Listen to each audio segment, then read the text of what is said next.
दोस्तों, चंद्रयान भारत का एक ऐसा मिशन रहा है जो हर भारतीयों की भावनाओं से जुड़ गया है और इसी कारण चंद्रयान 3 के विक्रम और प्रज्ञान को आसानी से हम अपडेट मान लें ये तो संभव नहीं है। हालांकि चांद पर रात के समय में -238 डिग्री सेल्सियस तक तापमान गिर जाता है। ऐसे में फिर से सूर्योदय के बाद चंद्रयान का एक्टिव होना काफी मुश्किल है, लेकिन फिर भी इसरो ने हर भारतीयों के मन में एक उम्मीद जगाई है। तो क्या है विक्रम लैंडर के 18 दिन तक सोने की ये नई कहानी, और 14 दिन बाद जब फिर से सूर्योदय होगा तो क्या चंद्रयान जाग उठेगा, और क्यों आखिरी बार सोने से पहले विक्रम ने भरी थी अचानक उड़ान। ये सब कुछ आज हम आपको बताएंगे, इसलिए वीडियो को बिना स्किप किए लास्ट तक जरूर देखिएगा। दोस्तों, इसरो ने जब चंद्रयान 3 मिशन का पूरा प्लान सार्वजनिक रूप से शेयर किया था तो सभी लोगों को लगा कि चांद के दक्षिणी ध्रुव में लैंड करने के बाद हमारा ये मिशन सिर्फ 14 दिन चलेगा, क्योंकि इसरो चांद पर अपना रिसर्च का काम सिर्फ एक दिन में करने वाला था और एक लूनर डे पृथ्वी के 14 दिन के बराबर होता है। लेकिन अब इसरो ने हम सभी को और पूरी दुनिया को एक बार बहुत बड़ा सरप्राइज दे दिया है। जी हाँ, चंद्रयान 3 मिशन सिर्फ 14 दिन में खत्म नहीं होने वाला है, बल्कि अभी इसकी कहानी बाकी है। अब ये कैसे हुआ और विक्रम लैंडर ने चांद पर दोबारा लैंड कैसे किया, चलिए आपको समझाते हैं।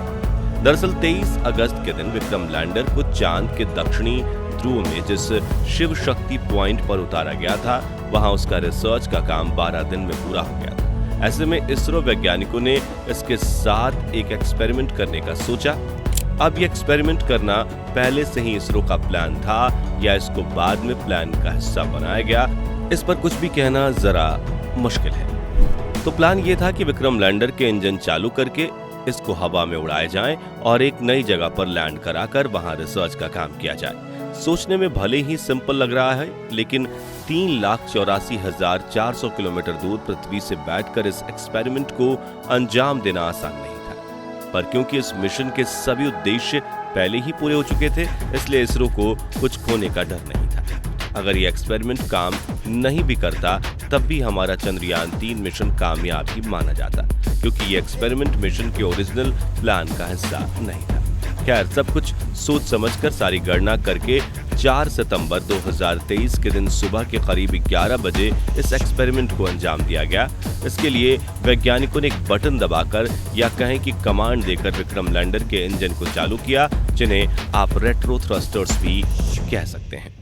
इंजन चालू होने से पहले विक्रम लैंडर के सभी पेलोड जैसे कि चेस्ट, एल्सा और रंभा वगैरह फोल्ड होकर लैंडर के अंदर वापस चले गए थे। ये सब ऑटोमेटिक सिस्टम हमारे वैज्ञानिकों ने इस तरह से एक्सपेरिमेंट को ध्यान में रखकर ही बनाया था। तो इंजन ऑन होते ही विक्रम लैंडर हवा में करीब 40 सेंटीमीटर ऊपर उठा और थोड़ा सा आगे खिसककर लगभग 30 सेंटीमीटर की दूरी पर इसने सॉफ्ट लैंडिंग कर लिया। इस तरह एक विक्रम लैंडर ने एक ही मिशन में 2 बार सॉफ्ट लैंड करने का अनोखा रिकॉर्ड बना दिया। इस नई लोकेशन पर लैंड करते ही विक्रम लैंडर के सभी पेलोड फिर से बाहर निकल आए और उन्होंने अपना काम करना शुरू कर दिया। हालांकि चांद के इस हिस्से में रात बस होने ही वाली थी, इसलिए जल्दी जल्दी काम खत्म किया गया और लैंडर ने तुरंत ही रिसर्च का डेटा पृथ्वी पर मौजूद इसरो के वैज्ञानिकों को भेज दिया और फिर डेटा मिलते ही वैज्ञानिकों ने रात के करीब 8 बजे विक्रम लैंडर को स्लिप मोड पर डाल दिया। ये सारी जानकारी इसरो ने अपने सोशल मीडिया हैंडल एक्स के जरिए शेयर की है। साथ ही इस एक्सपेरिमेंट की वीडियो व कुछ फोटोज भी साझा किए गए हैं, जिन्हें आप इस समय अपनी स्क्रीन पर देख रहे हैं। इसरो का कहना है कि एक्सपेरिमेंट हमारे आने वाले मिशंस के लिए बहुत ही महत्वपूर्ण होने वाला है, क्योंकि आगे जब अपनी किसी मिशन में इसरो चंद्रमा या दूसरे किसी ग्रह से वहां के सैंपल पृथ्वी पर मंगवाएगा तो उसके लैंडर को इसी तरह दोबारा उड़ान भरनी होगी। इसके अलावा जब इसरो अपने मानवीय मिशन यानी इंसानों को दूसरे ग्रहों पर भेजेगा तो उसमें भी उन्हें वापस आने के लिए अपने लैंडर को वापस उड़ाना होगा। ऐसे में इस एक्सपेरिमेंट का एक्सपीरियंस इसरो के लिए बहुत काम आने वाला है। तो दोस्तों, जैसा कि हमने आपको बताया कि विक्रम लैंडर को अब स्लिप मोड में डाल दिया गया है। ये सुनकर आप में से ज्यादातर लोगों को यही लग रहा होगा कि विक्रम लैंडर की कहानी यहाँ पर खत्म हो जाती है, लेकिन ऐसा नहीं है। जैसा कि हमने वीडियो की शुरुआत में बताया था कि विक्रम लैंडर यहाँ सिर्फ 18 दिन स्लीप मोड में रहने वाला है और अब इन 18 दिनों के बाद क्या होगा, चलिए आपको विस्तार से बताते हैं। दरअसल इसरो ने जब विक्रम लैंडर के लोकेशन बदले और स्लिप मोड में डालने की जानकारी दी तो इसके साथ ही उन्होंने ये भी बताया कि 18 दिन बाद यानी 22 सितंबर के दिन विक्रम लैंडर को फिर से जगा दिया जाएगा, यानी उसे स्लीप मोड से बाहर निकाल लिया जाएगा। इसकी वजह यह है कि विक्रम लैंडर पूरी तरह से सौर ऊर्जा पर चलता है और जैसा कि हमने आपको बताया, चांद के दक्षिणी ध्रुव में अब रात हो चुकी है और ऐसे में इस दौरान लैंडर का काम कर पाना पॉसिबल नहीं है। अब क्योंकि चांद के इस हिस्से में सूरज की अगली किरण अब 18 दिन के बाद 22 सितंबर को ही निकलेगी, इसलिए वैज्ञानिक उसी दिन इसे स्लीप मोड से बाहर निकालेंगे और इसके लिए वैज्ञानिकों ने जानबूझकर इसके रिसीवर को ऑन रखा है ताकि कमांड देकर इसे फिर से जगाया जा सके।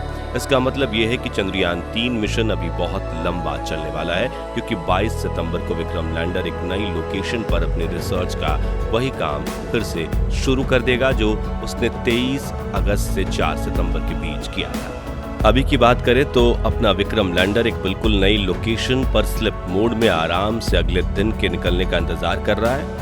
अब ये सब सुनकर आपके मन में यह ख्याल जरूर आया होगा कि इस सब के दौरान हमारा प्रज्ञान रोवर कहाँ है और आगे उसका क्या होने वाला है। तो आपको बता दें कि प्रज्ञान रोवर भी यही विक्रम लैंडर के बगल में ही मौजूद है और वो भी 22 सितंबर तक के लिए स्लिप मोड में गया हुआ है। असल में दोस्तों, प्रज्ञान रोवर का काम विक्रम लैंडर से 2 दिन पहले ही खत्म हो गया था, इसलिए इसरो वैज्ञानिकों ने एक सेफ जगह ढूंढकर इसे पहले ही पार्क कर दिया और फिर सारा डेटा कलेक्ट करके 2 सितंबर के दिन रात में लगभग 10 बजे के आसपास इसे स्लिप मोड में डाल दिया गया।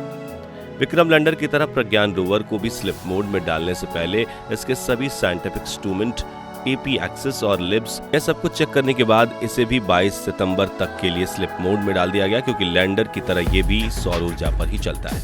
जहाँ विक्रम लैंडर की तरह प्रज्ञान को भी हमारे वैज्ञानिक 22 सितंबर के दिन स्लिप मोड से बाहर निकालेंगे और बाद में हमारा ये रोवर फिर से चांद के इस हिस्से में खोजबीन करने के लिए निकल जाएगा।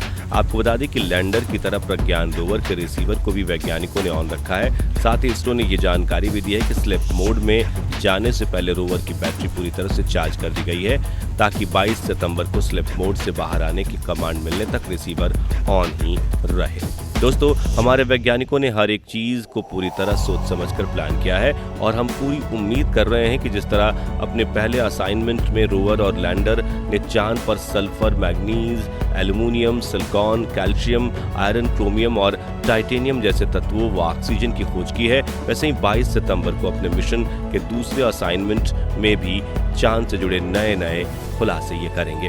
क्या पता आने वाले समय में चंद्रयान 3 चांद पर लिक्विड फॉर्म में मौजूद पानी की खोज कर ले या फिर इसे यहाँ पर वो जीवन मिल जाए जिसकी तलाश वैज्ञानिक पिछले करीब 60 सालों से कर रहे हैं।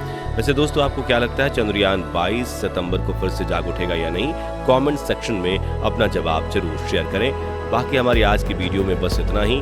वीडियो अच्छी लगी हो तो इसे लाइक और शेयर जरूर करना और अगर आप हमारे फेसबुक पेज पर नए हैं तो पेज को फॉलो जरूर करें। मिलते हैं जल्दी ऐसी और इंटरेस्टिंग वीडियो में, तब तक के लिए गुड बाय, जय हिंद।